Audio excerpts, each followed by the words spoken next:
questão é M7A. A figura ilustra um circuito que se encontra no plano horizontal, onde uma barra perfeitamente condutora de massa M está perfeitamente condutora. Então a barra não tem resistência. E massa M está sobre trilhos, né, perfeitamente condutores, também separados por uma distância d.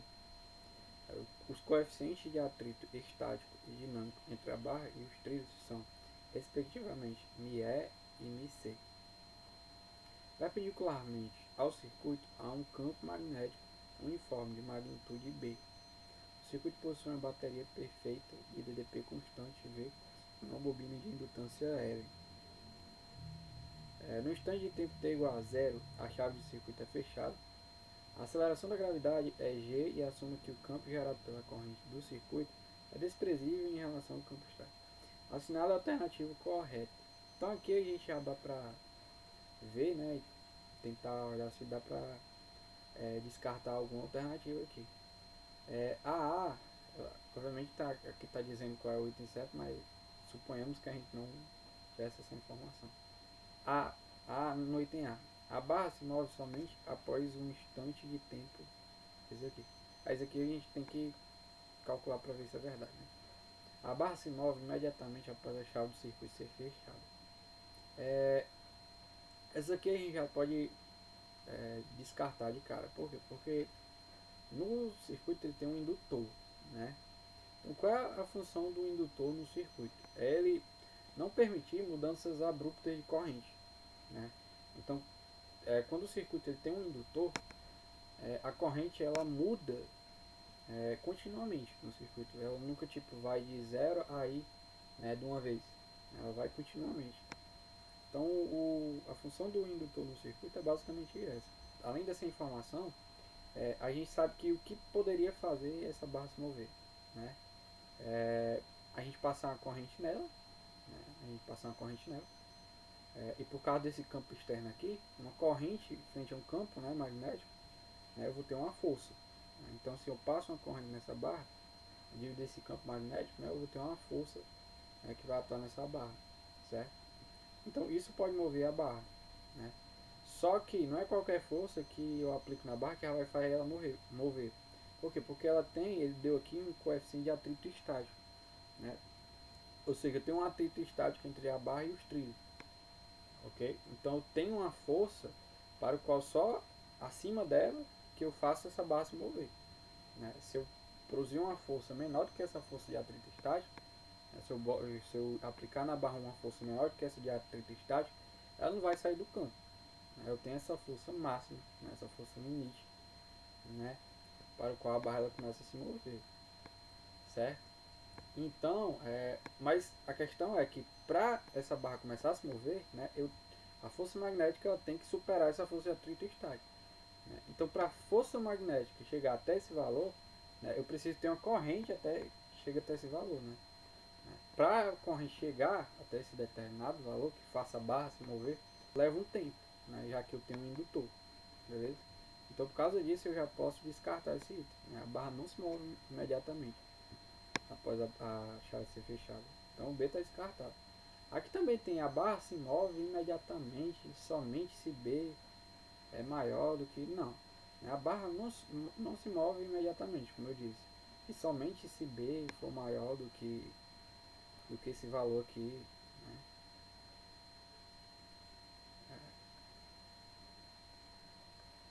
Isso aqui poderia até ter alguma relação, né? A gente poderia até saber um valor de B tal que a barra ela começaria a se mover. Só que para isso eu precisaria ter uma corrente específica. Né? Mas só esse negócio aqui se move imediatamente, isso aqui já está errado. A barra se move imediatamente somente, isso aqui também não está certo. E aqui tem a barra se move somente após um instante de tempo MC, MG, L. Assim, se você tivesse com pressa, né, e fosse marcar algum item, né, o mais provável, bem mais provável mesmo, seria o A. Certo? Seria o A. Por quê? Porque de cara só pode ser o A ou o verdadeiro. O A ou E, quer dizer, ele tem uma coeficiente de atrito cinético. Como a gente vai estar só com a barra parada, né, porque a gente está olhando a situação para a qual ela começa a se mover, mas a gente vai pensar nela parada, né, não tem por que esse coeficiente de atrito cinético entrar na conta. Né. Então, chutando assim, só para olhar, eu iria errar no ar. Mas obviamente a resposta não tem que se resumir só a isso. Para tacar cálculo aqui. Né? Tá. Então vou redesenhar aqui, né? Indutor L. Tem um trilho, outro. Aqui eu tenho uma distância D, né? Foi dado. Aí aqui eu tenho a barra, né?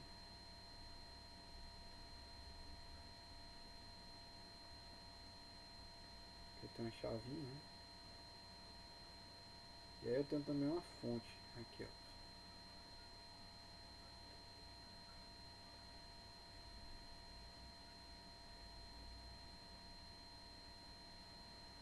Perfeito. E aí eu tenho um campo magnético aqui, ó, furando. Né? Então, como eu disse, ele só sobrou o item E, né? Item A e item E, né? Aqui ele está falando, a barra se move somente após o instante de tempo. Então, bora pensar, né? A gente vai calcular com o intuito de saber qual o instante de tempo para o qual esse sistema aqui, a barra, quer dizer, começa a se mover.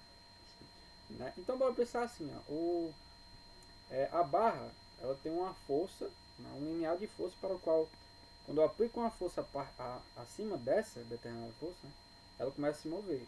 Essa força é a de atrito estático, né, que é ME vezes a normal, que é mg.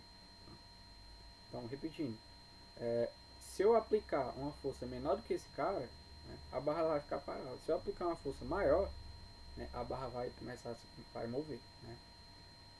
Então ela começa a se mover quando a partir de qualquer força maior que essa daqui. Beleza? Ok. Então, só que aí bora pensar assim, ó. Como eu disse, se eu ligar a chave, vai passar alguma corrente, né? Então digamos que eu tenho uma corrente para cá, por exemplo. Né? Passa uma corrente nesse sentido. Uma I de T. Né? Dado isso, eu tenho um campo, como eu disse, para cá. Né? Então se a gente lembrar, a gente tem que a força é igual a isso aqui, né? Corrente dl vetorial B. Pela regra da mão direita, a gente de cara já veria que a gente iria ter a barra ela iria sofrer uma força magnética, né? Força magnética. Para onde? Pela regra da mão direita, se a corrente vai para cá, né? Seria para a esquerda, né? Se moveria para cá, beleza? Só se a corrente fosse nesse sentido. Se a corrente fosse no sentido contrário, ela iria se mover para cá. Né? Aí vai, pro caso aqui, a gente já está interessado só na magnitude da força, né? Não no sentido que ela vai se mover. Pois bem, então bora pensar em quem é essa força. Essa força magnética, né? Se a gente for usar essa fórmula aqui, ó, essa expressão você pode perceber, né? Que em magnitude ela vai ser o que? Ela vai ser F magnética é igual a corrente em um determinado tempo. Não vou botar só aí. Vezes o tamanho da barra, né? Na verdade é o tamanho em que o tamanho da barra no qual eu vou ter corrente passando, né? O comprimento da barra no qual eu vou ter corrente passando, que é o D, a distância entre os três. Enfim, D vezes quem? Vezes o B. Né? Você pode jogar nessa forma a expressão. Aqui, sei lá, você cria um DL, né? Aí esse DL tudo pode dizer que é DZ vezes chapéu. Né? E aí tu faz isso aqui, vetorial o campo, que é B vezes, por exemplo, em chapéu, né? Porque ele aponta para dentro. Depois esse em chapéu é para fora, né? Para fora do plano. Aí o B chapéu aponta para dentro, então esse mesmo. Enfim, dessa construção você chega nessa forma aqui. Aqui é só a magnitude, né? Pois bem, então, essa aqui é a força magnética. Então a gente vê que ela depende, né, de uma coisa que vai estar variando, que é a corrente. Né? A gente sabe que a barra ela vai começar a se mover, né, a partir do momento em que essa força magnética ela for igual a μe mg, né? Porque tipo assim, a gente liga o circuito, a corrente ela vai aumentando, vai aumentando, vai aumentando, a força magnética vai aumentando, né? Então esse cara aqui ele vai aumentando, vai aumentando, vai aumentando. Quando ele chegar nesse valor aqui, ó, aí obviamente ele venceu a força de atrito estático e a barra de fato começa a se mover. Beleza? Então bora pensar nessa situação. Quando a força magnética é igual a força de atrito estático. Né? Ou seja, então qual é essa corrente, né, tal que esse sistema, essa barra ela começa a se mover? Obviamente que eu vou chamar essa corrente de E, né? A corrente para a qual a barra começa a se mover. Né? D, estou usando essa expressão aqui, ó. Né? D, B. A força magnética. Isso aqui tem que ser igual a μe mg. Né? Então eu sei que o que? Que a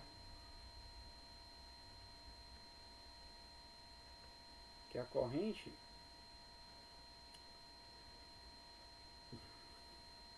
para a qual a barra começa a se mover é essa. Né?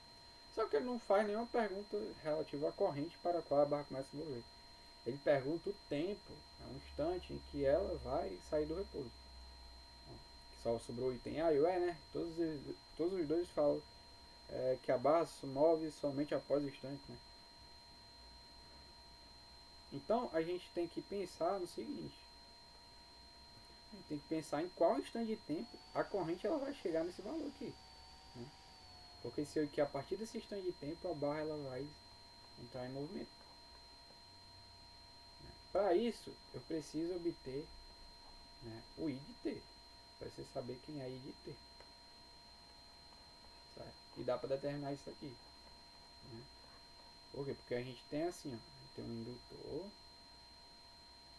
tem uma fonte,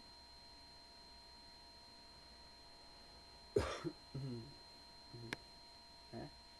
Aí pronto. Aí aqui a corrente pode ser nesse sentido ou no outro. Né? A gente escolhe aí. Porque ele não disse se aqui era mais ou menos, né? Ou se aqui era mais ou menos da fonte, né? Então a gente pode simplesmente dizer que a corrente vai se mover, sei lá, nesse sentido. Né? Então dado isso, eu tenho isso aqui, né? Ó. Eu sempre uso para obter a equação do movimento do circuito, né? Eu sempre vou mais pelo caminho um pouco mais difícil. Eu não sou muito de decorar a regrinha, não. Aí eu penso tipo assim, esse indutor aqui, ele tem uma FEM, né, nesse circuito. Né? Uma FEM que se eu definir o sentido da FEM como esse, né?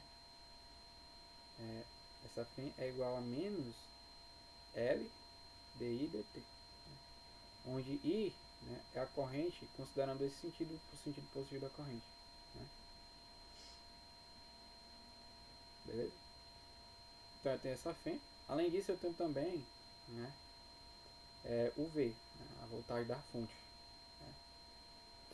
Então eu tenho a FEM mais a voltagem da fonte, quer ver? Isso aqui tem que ser igual a RI, né? Só que o R é zero, né? Porque a resistência do circuito e da barra é zero. Então a resistência total é zero. Né? Então eu vou ter o quê? Que V é igual a L dI dt. Né? Então é igual a isso aqui, né? Passo para o outro lado, fica isso aqui. I de t. Então isso aqui a gente está fazendo para determinar o I de t. Né? Então como é que eu faço aqui? Passo dt para cá, vai ficar V dt sobre L é igual a DI. Integro. Vou ter que integro de 0 até t, chama isso aqui de t', 0 até I de t, chama isso aqui de min. E aí eu vou ter V sobre L, vezes t é igual a I de t menos I e 0. A corrente inicial, ela obviamente é 0. Né? Por quê? Porque a gente liga a chavezinha, né? Como eu disse, a corrente ela não vai variar abruptamente. Se ela não vai variar abruptamente, ela era 0 antes de ligar a chave, né? Quando eu ligo ela tem que ser 0. Então, esse cara aqui é 0. Então o I de T é simplesmente V sobre L vezes T, né? Então pra que eu fiz isso aqui? Como eu disse, eu queria obter o I de T. Beleza? Queria obter o I de T. E aí, eu quero saber qual é o instante de tempo para o qual a corrente chega nesse valor aqui, ó. Então basta eu substituir esse valor que eu quero saber, esse valor de corrente, na expressão aqui. Ou seja, eu vou ter ME, MG, DB, se é isso mesmo. Tem que ser igual a V sobre L, T. Ou só mudar esse T, né? Que é o tempo para o qual o, o, a barra começa a se mover, né? Sai do repouso.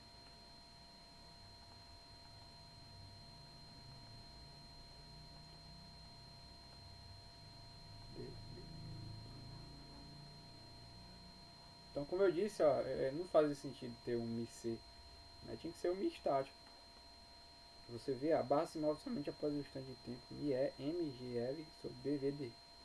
É exatamente o que eu fiz. ME, MGL sobre BBD. Resposta alternativa.